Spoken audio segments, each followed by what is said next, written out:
मनीष जी, आपसे एक सवाल हम करना चाहते हैं जी। आप बताइए कि आज हमारे देश में बेरोजगारी बढ़ने का कारण क्या है? देखिए, सबसे पहले तो हम बताना चाहते हैं उन मोदी भक्तों को जो मोदी मोदी मोदी करके झंडा लेकर उनके पीछे दौड़ते रहते हैं। तो सबसे बड़ा कारण यही है कि आदमी जानबूझ करके पढ़ लिख करके भी मोदी के पीछे झंडा लेके भागता है, क्योंकि मोदी इसके पीछे एक बड़ा क्लू डाल दिया है। क्योंकि वो जानते हैं जब तक इनके पास रोजगार नहीं रहेगा तो ये हमारे पीछे झंडा लेके भागेंगे, और जैसे ही इनको रोजगार देते हैं तो फिर झंडा उनका ढोएगा कौन? तो पहला पॉइंट यहाँ से ये आता है कि मोदी जी इसलिए रोजगार नहीं देना चाहते हैं उन प्रॉपर स्टूडेंट लोग को, क्योंकि फिर उनके पीछे कोई दौड़ेगा नहीं, और दौड़ेगा नहीं तो उनका प्रसार कैसे होगा? तो पहला पॉइंट तो हमारा ये हो गया। और सबसे बड़ा कारण बेरोजगारी का यही है कि हम सब जितने भी स्टूडेंट हैं, हम क्या मतलब डिवाइड हो चुके हैं, एक साथ जुट करके नहीं हम लोग कोई चीज़ का आवाज़ में उठाते हैं। अगर देखिए राम मंदिर के जहाँ तक की बात आती है तो पूरा स्टूडेंट एकदम खमखमा जाता है कि लगता है कि वो इनका भविष्य है, वही भविष्य इनको पूरा ज़िंदगी को चलाएगा। बस 10 दिन तक फैसला आया, फैसला तो उनके पक्ष में ही आ गया, फिर उसके बाद ठंडा आ जाता है, फिर कटोरा लेकर के रोड पे भीख मांगने लगते हैं।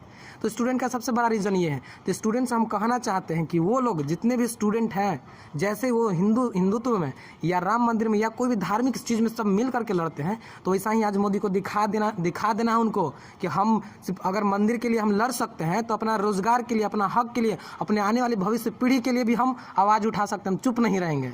ये उनको दिखाना होगा। तो अगर मान लो कि आपको जॉब नहीं देंगे, अगर रोजगार नहीं देंगे, तो उसके लिए आप मतलब क्या कर सकते हैं? जैसा कि अभी कहाँ देखिए तक जा सकते हैं? जितने भी अभी स्टूडेंट युवा लोग हैं, अभी एक मोर्चा चला रहे हैं बाइकॉट मोदी, क्योंकि जितने भी वीडियोस मोदी का आ रहे हैं वो मजाक में मतलब स्टूडेंट लोग को उड़ा दिए हैं कि रोजगार ये नहीं है क्या, पकौड़ा तलना रोजगार नहीं है। मतलब मोदी का कहना है कि हम लोग पढ़ लिख करके पकौड़ा तोलें, और उनकी तरफ से और वीडियोस आ रहे हैं कि स्टूडेंट मतलब कोई भी ऐसा काम करिए उनके लिए रोजगार होता है। तो क्या इसी के लिए हम पैदा हुए हैं? एक सवाल और है कि जो अभी मोदी जी कुछ दिन पहले अभी बोले हैं युवाओं को मतलब कि खिलौना बनाने के लिए, इस पर आप क्या कहना चाहते हैं? ये सब बात पर तो सुनकर हमको हंसी आता है कि मोदी जी भी ऐसा बोल सकते हैं। बताइए, जो देश विदेश घूमते हैं, हमको तो लगता ही नहीं कि वो देश विदेश घूमते हैं तो कौन सी शिक्षा प्राप्त करके यहाँ पे आते हैं। क्या एक भी ऐसा रूल मतलब इंडिया में नहीं लाते विदेश का कि जो स्टूडेंट के भविष्य को चमका दें? अब ले लीजिए चाइना ही ले लीजिए, जैसे कि हम लोग चाइना बाइकआउट चाइना करते रहते हैं। क्या चाइना इतना भारत इंडिया और चीज़ समाज में या और चीज़ मतलब बनाने में मेड इन, जैसे कि चाइना हम लोग कहते हैं, क्या मेड इन इंडिया चाइना के बराबरी में है? बिल्कुल नहीं है। अगर वही चाइना, अगर ये स्टूडेंट मतलब चाइना में रहता तो देखिए स्टूडेंट का विस्तार कितना होता। लेकिन क्या ये इंडिया में, इसलिए मोदी सिर्फ चाहते हैं कि वो लोग पढ़े नहीं, पढ़े लिखेगा तो फिर मेरा झंडा नहीं ढोएगा। तो इसलिए वो क्या करते हैं, स्टूडेंट लोग को भाव ही नहीं देते हैं और सबको मिट्टी के सामान समझते हैं और खिलौना बनाने के लिए टेल दें कि बनाते रहो। मतलब कुछ ना कुछ ट्रीट करते रहते हैं ताकि स्टूडेंट लोग हमारा विरोध ना करें। तो ये खिलौना बनाने के लिए ये बात उनके माइंड में आया कहाँ से, कैसे इस पर ये बोल दिए वो? देखिए, खिलौना बनाना क्या है, वो एक स्टूडेंट लोग को मतलब हम बताएं कि वो चारा ही नहीं डालते हैं, मतलब उनको एकदम ये समझते हैं कि ये अनपढ़ है, गवार है, क्या हमारा उखाड़ सकते हैं। जैसे मैं इस बात पर हम आपको एक बात बताना है, जैसे आप जिस तरह से बता रहे उसी तरह से एक बंदा हमको बता रहा था, और हम सोशल मीडिया से भी जाने और न्यूज़ पर भी देखे कि जो मुकेश अंबानी है वो इंग्लैंड का, जो ब्रिटिश सरकार का वो मतलब वहाँ पर एक पुराना खिलौने का जो ये था कंपनी थी, उसको मुकेश अंबानी ने खरीद लिया है। इसलिए मोदी जी ऐसा बोल रहे हैं हमारे युवाओं को। अच्छा। क्या ये सही बात है? देखिए, ये बात है, ये तो हम अभी सोशल मीडिया पर थोड़ा हम नहीं जा पाए थे, तो हम मतलब इस चीज़ को हम नहीं जान पाए। तो आप जो बता रहे हैं तो मेरे ख्याल से देखिए अब जो आप देखेंगे सही ही होगा। और तो इसी भाषण पर जब मोदी जी इस मतलब जो खिलौने वाले बात बोले थे, इसी पर हमारे देश का युवा लोग जो है ना बहुत मतलब कि आग बबूला हो गया है कि इसको बाइकआउट करना चाहिए। जिससे में जो 80% है, जिसमें 100% में 60% जो मतलब कि मोदी विपक्षी था और 40% जो मोदी मतलब कि मोदी भक्त था, उन लोग को उसमें से 20% लोगों को समझ में आ गया है कि मोदी हम लोग को बर्बाद करने जा रहा है। बिल्कुल सही बोला। सुनो जी, आप ये चीज़ फंडा यहाँ पे धीरे धीरे अब समझ में उन लोग को भी आ रहा है जो मोदी मोदी मोदी मोदी करते रहते थे, उन लोग को भी धीरे धीरे समझ में आ रहा है कि मोदी सिर्फ एक नाम है, काम नहीं है। क्योंकि हम लोग मोदी मोदी चिल्लाते हैं, मोदी मोदी जाते हैं, बताइए मोदी के लिए हम लोग लात खाते हैं। मोदी तो अपना आराम से इसी में बैठे हुए हैं, उनके चलते हम झंडा ले रहे हैं। चला हम अपने भाई भाई में ही दुश्मनी कर ले रहे हैं। बताइए, मतलब आपसे हम प्रेम से बात कर रहे हैं, जहाँ पार्टी का कोई बात होता है, कोई मोदी के बारे में अगर कोई बताना भी चाहता, सच भी बताता, तो उनको बुरा लग जाता है कि मोदी के बारे में उल्टा क्यों बोला। अरे भाई, समझ तो पहले की बात क्या है, और भाई भाई में दुश्मनी कर लेता है। तो बताइए, मोदी जी एक ऐसा ब्रांड बन गए हैं, एक तरह से समझिए कि एक दुश्मनी का एक ब्रांड बन गए हैं। जहाँ पे मोदी का जैसे बात होता है वहाँ पे में झगड़ा। हम सोशल मीडिया पर डिबेट करते हैं जैसे मोदी भक्त लोगों से, जैसे हम किसी का भक्त नहीं, ना कांग्रेस का भक्त है ना मोदी का भक्त है, हम देश का भक्त हैं, ऐसा हम ही होना हिंदुस्तानी हैं। तो हम हिंदुस्तानी के नाते हम ये जानना चाहते हैं, जैसे मोदी लोग भक्त लोग जो है बोलता है कि नहीं मोदी आया तो हमारा देश जो है मतलब कि दुश्मनों से लड़ा और आतंकवादियों को ज़्यादा मारा, ये किया। तो हम एक चीज़ जानना चाहते हैं कि हमको जैसे 2014 से लेकर के 19 तक का अगर आंकड़ा हमको अगर मालूम है, अगर 20 तक ले जाया जाए तो वहाँ पर हमारा जो जवान मरे हैं देश का 900 लगभग हैं। ऐसे 14 से मतलब कि 19 तक में 815 सैनिक हमारा शहीद हुए हैं। तो इसके आंकड़ा से पता चलता है ना कि हमारा देश में जब युद्ध भी हुआ था ना, चाइना हो चाहे पाकिस्तान हो, तो इसमें हमारा इतना सैनिक नहीं मरे थे। लेकिन इस पर आप क्या कहना चाहते हैं, जो इतना सैनिक मर गया, मोदी भक्त को क्या कहना चाहते हैं इस पर? देखिए, पहला जो हमारा चाइना और इंडिया में हमारा जो युद्ध हुआ था 1962 में हुआ था, ठीक है। उस समय जो सरकार हमारा थी, उस समय इनका सरकार नहीं थी, ठीक ना। उस समय भी युद्ध हुआ था, लेकिन सरकार क्या है इस तरह से नहीं गिरा था और इतना हमारे जो जवान सैनिक थे मतलब उनको पछाड़ दिए थे। जिस समय जो विवाद हुआ था ज़मीन को लेकर के, उस समय पछाड़ दिए थे। और वही विवाद अभी इस टाइम हुआ है। अब देखिए, हमारा ज़मीन भी उधर चला गया है चाइना में, और जो विवाद अभी हमारा पाकिस्तान से और इंडिया से हो रहा है, उसमें ज़्यादातर ये हम लोग को दिखाया जाता है कि मतलब हम लोग क्या किए हैं कि पाकिस्तानी को हरा दिए हैं। लेकिन क्या मतलब लोगों को ऐसा मन में है कि सही में मोदी जी ये काम मतलब इस तरह से किए हैं, या क्या वो मतलब सही रियलिटी में मतलब पाकिस्तान को मतलब देखिए, उनका एक मुद्दा ये बन जाता है कि जब भी इलेक्शन का टाइम आता है तो पाकिस्तान या तो हिंदू मुस्लिम या तो ये वैकेंसीज का खेल खेलते हैं हमारे साथ, और ये खेल करके हमको उलझा देते हैं। और हमको ये चीज़ मतलब वो एहसास ही नहीं होने देते हैं कि हम लोग बेरोज़गार हैं, या हम लोग मतलब कोई हम लोग का कोई हक चाहिए, आने वाले भविष्य को हम लोग को रोज़गार इस तरह का कुछ चाहिए। ऐसे इसी में वो उलझाए रखते हैं। जैसे में आप मतलब कि मोदी के मतलब कि विपक्ष में आप बोल रहे हैं, तो मोदी भक्त को लगता है कि हम हिंदू विरोधी हैं, देश विरोधी हैं, ऐसा क्यों? ये सबसे बड़ा कारण है कि अगर कोई भी मोदी के बारे में अगर मतलब जवाब देने लगता है ना, तो उनको देशद्रोही कह दिया जाता है। जैसे कि ले लीजिए कन्हैया कुमार हो गया, और हमारा रोहित वेमुला जी हो गए, बेचारा तो अब है नहीं इस दुनिया में। मतलब जो भी उनके विपक्षी क्या मतलब वो उनका जो विरोध, देखिए ये विरोध वाली बात नहीं है, बात यहाँ पे है सच्चाई की है, और बात यहाँ पे है कि भविष्य वाली बात है, देश की बात है। अगर कोई देश के हित में बात करता है तो मोदी भक्त समझ जाते हैं कि मोदी विरोधी है। अरे भाई, थोड़ा तुम भी दिमाग लगा के सोच लो, क्या ऐसा हम लोग मतलब क्यों हम मोदी विरोध होना चाहते हैं? अगर मोदी हमारे लिए काम करें तो उनका विरोध क्यों करेंगे? बिल्कुल नहीं करेंगे। लेकिन आप जान लो 2014 से लेकर के अभी तक कितने ऐसे युवा हैं जिनको अभी जॉब लग चुका है, जितने अभी सरकारी नौकरी में जा रहे हैं, किनके घर में अभी ऐसा कुछ न्यूज़ आया ही नहीं है। सिर्फ मतलब वैकेंसी से निकाल दी हैं, कोई एग्ज़ाम परीक्षा मतलब सरकार क्या करती है कि एग्ज़ाम इलेक्शन के टाइम में वैकेंसी तो निकाल देती है, और जैसे ही इलेक्शन होता है जीत जाते हैं फिर कहती है कि मेरे पास पैसा ही नहीं है, इतना सारे स्टूडेंट का हम कहाँ से एग्ज़ाम ले पाएंगे। इस तरह से करके बात को टाल देती है। और मान लीजिए कि कोई स्टूडेंट है कि एकदम पूरा लड़ते रह जाता है कि ना हमको एग्ज़ाम चाहिए, तो सरकार सोचती है कि चलो अब स्टूडेंट मानने वाली नहीं है, एग्ज़ाम ले लेते हैं। एग्ज़ाम ले भी लिए तो क्या करते हैं, पेपर ऊपर लीक करवा करके एग्ज़ाम कैंसिल करवाते हैं कि लो एग्ज़ाम में ख़त्म हो गया।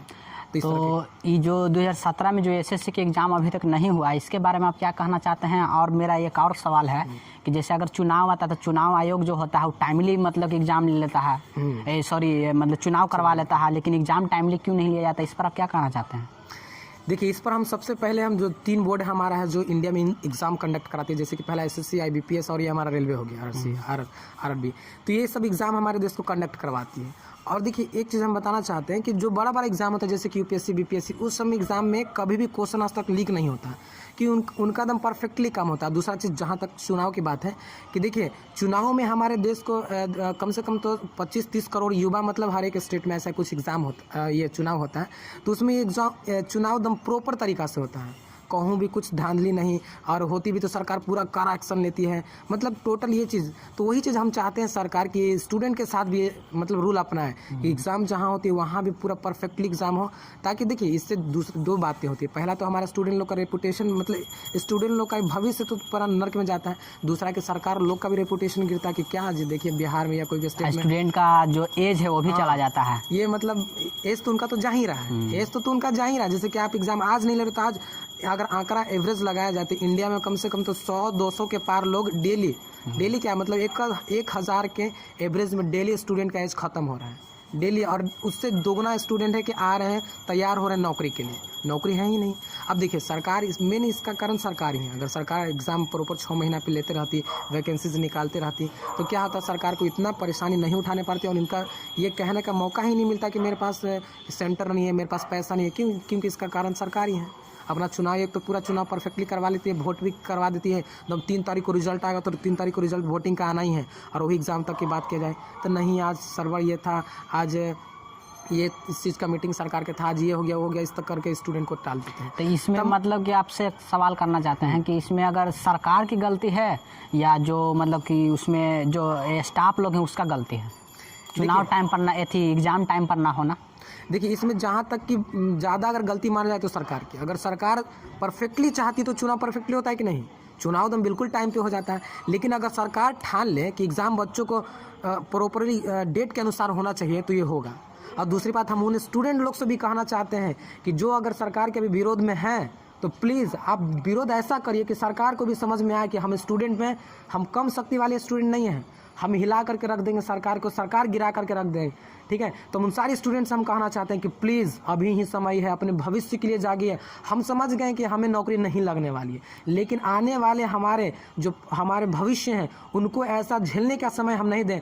बहुत झंडा ढो लिए हैं, बहुत ललटेन ले लिए हैं, बहुत मोदी भक्त, मोदी के पीछे मोदी मोदी मोदी हिंदुत्व के नारा लगाते लगाते जय हिंद जय भारत कर लिए हैं। लेकिन अब उनके साथ साथ में हम लोग को रोज़गार भी चाहिए, और हम अब चुप नहीं रहने वाले हैं।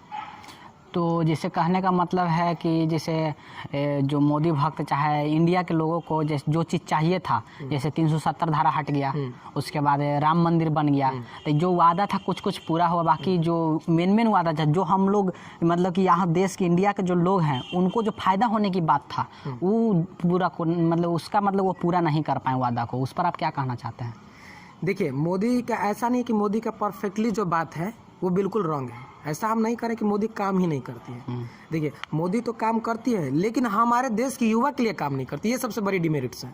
अगर ये जैसे मैं कहा गया था कि हर साल 2 करोड़ जॉब देंगे, यही अभी तक 1 करोड़ भी जॉब नहीं दे पाए हैं। 1 करोड़ क्या, 1 करोड़ वैकेंसी भी अभी नहीं निकली है। 98 हज़ार के आसपास में वैकेंसी आई थी पिछला शेड्यूल में, अभी तक उसका एग्ज़ाम ही नहीं लिया गया है। बताइए, तो हम क्या कहें कि मोदी को हम झूठा करार देंगे यहाँ पे, या मोदी को हम फेंकू कहेंगे? क्या कहें, आप ही लोग बताइए हमको। लगभग देखा जाए तो अभी मतलब जो स्टाफ लोग हैं उनका मतलब लगभग 2 करोड़ लोगों को मतलब नौकरी छोड़ दिया गया। मतलब हाँ, ये चीज़ एक नया है कि मतलब उनका एज जो होता था नौकरी में कि इन समय तक वो करते हैं, उनको एज को भी घटा करके उनको इस तरह के कर दिया है। और अधिकतर जिसमें कितना जॉब से निकाल दिया, लगभग 2 करोड़ युवाओं को, मतलब क्या युवाओं नहीं कर सकते, उनको जो स्टाफ लोग को उनको जॉब से बाहर निकाल दिया है। तो क्या हमारे देश के साथ ये हो क्या रहा, हमको कुछ तो मतलब समझ में नहीं आ रहा कि सरकार हम लोग को भाव देती भी है या नहीं। अब हम कहना चाहते हैं उन सारे स्टूडेंट को कि प्लीज़, आप जानते हैं ना कि एक वोट आपकी सरकार या एक वोट सरकार को बदल के रख देती है। और आप युवा हैं, आप पढ़े लिखे इंसान हैं, आप अपने माता पिता को क्या करिए, मोटिवेट करिए कि नहीं, हम उन सरकार को लाना चाहते हैं जो सरकार हमारे भविष्य के बारे में सोचती है। हम यही सारे स्टूडेंट्स को कहना चाहते हैं कि प्लीज़ इस वीडियो को ज़्यादा से ज़्यादा वायरल करिए और अपने दोस्तों तक फैलाइए। और प्लीज़ जितना हमसे हो सका, हम डिबेट एक दूसरे में किए हैं, अगर आपको जो भी लगता है तो प्लीज़ आप कमेंट करके मुझे ज़रूर बताइएगा। तो आज के लिए इतना ही, क्या कहते हैं सोनू जी? तो ठीक है, तब तो हम लोग ठीक है, थैंक यू। सॉरी हम थोड़ा सोशल डिस्टेंस का मतलब पालन नहीं कर पाए, मास्क वगैरह नहीं लगाए, लेकिन हम लोग हैं कि भाई घर में ही रहते हैं।